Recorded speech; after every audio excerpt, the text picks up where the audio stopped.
Jeep. Ito ang pangunahing transportasyon na ginagamit sa ating bansa. Bukod sa mura, accessible pa ito dahil sa ang sulok yata ng Pilipinas ay mayroon ito. May mahaba, maiksi, makulay, maborloloy, at mayroon din namang simple lang.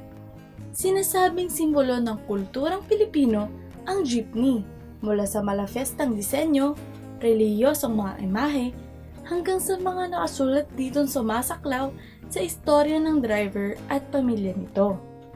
Ginagamit ang jeepney sa halos lahat ng aspeto ng buhay ng mga ordinaryong mamamayan, gaya na lamang ng pagdikit ng mga sticker para sa pangangampanya ng mga politiko, pati na rin sa paggagala ng pamilya at ng barkada. Pero ano nga ba ang kulturang nabubuhay sa tuwing naghahari ito sa kalsada?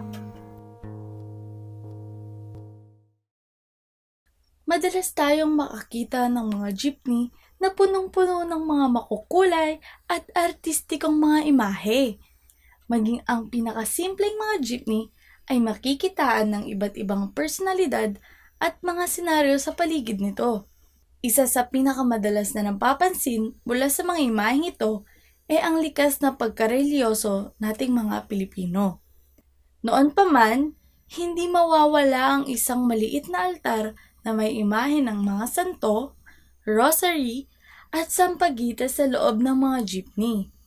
Bukod pa riyan, madalas nakaguhit sa labas ng jeep ang mukha ng isang santo o kaya na may pangalan o mga katagang may kinalaman sa ating pananalig o paniniwala. May iba rin namang naglalagay ng naglalakas ng stereo, mga nakakatuwang speaker at iba't iba pang mga disenyo sa loob at labas nito. Patunay lamang na hindi nauubusan ng gimmick tayong mga Pilipino para lang mapaganda ang mga gagamitan natin. Iba't iba rin ang mababasa nating nakasulat sa jeepney. Madalas, makikita ang mga pangalan ng mga tao sa unahan, gilid, likod o loob. Kung hindi pangalan ng may-ari, ay pangalan ng asawa o mga anak nito. Bukod sa mga pangalang ito, ay makikita rin natin ang maraming nakakatuwang senyales na kadalasang nakasabit sa itaas sa likod ng driver. Gaya ng, "Magbayad ka, kilala na kita." "Ang maganda sa kanan, ang cute sa kaliwa, ang sexy sa harapan. Ang pangit walang upuan kaya kung pwede sabit na lang." Sumigaw ng "Darna" pagbababa. "Pull the string to make para." Makakakita rin naman tayo ng mga bandera ng ibang bansa sa labas ng mga jeepney. Ang mga banderang ito ay simbolo ng pansang pinanggalingan o pinagtrabahuan ng may-ari ng jeep. Likas sa ating mga Pilipino ang pagiging makapamilya o family-oriented. Kaya naman, madalas nating nakikitang katukatulong ng driver ang asawa nito. Minsan pa nga'y, hindi lang asawa, kundi pati mga anak ay kasama ng driver sa pamamasada. Ngunit ayon sa ilang mga jeepney driver, pili-pili na lang nilang huwag isama sa biyahe ang kanilang mga pamilya. Pero hindi naman daw problema kung wala si Mrs. para tulungan sila sa pamamasada.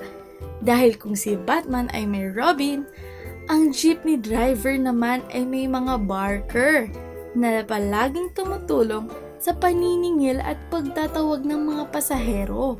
Ang mga ito ay kumikita base sa dami ng mga pasahero na naisakay nila sa mga jeep. Mapapansin din natin ang kulturang bayanihan sa tuwing sumasakay tayo sa jeep. Sa tuwing magbabayad tayo ng pamasahe, iniaabot ng mga katabing pasahero ang bayad mo hanggang sa makarating ito sa driver.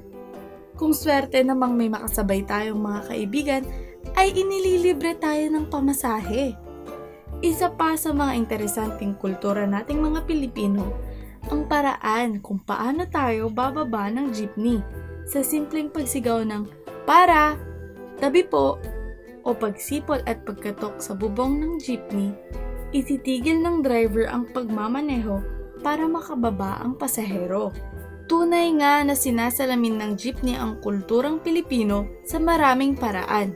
Ipinapakita nito hindi lamang ang iba't ibang kaugalian natin, kundi ang mga kwento mismo ng mga jeepney drivers at mga ordinaryong mamamayan. At dahil nga isang malaking parte ang jeepney sa ating mga Pilipino, pati sa kantang Pinoy o OPM songs, ay hindi mawawala ang konsepto ng jeepney. Sumakay ako sa jeepney, ikaw ang nakatabi. Ayoko nang pumara kahit saan mapunta, ayoko nang pumara kung ikaw ang isa. Marami tayong matututunan at matutuklasan sa pagsakay sa jeepney. Iba't ibang klase ng taong ating makakasabay, iba't ibang uri ng driver na ating makakasalamuha, iba't ibang anyo ng jeepney, iba't ibang kwento at kulturang Pilipino. Ang lahat ng ito ay nakapreserba at patuloy na sinasalamin ng hari ng kalsada.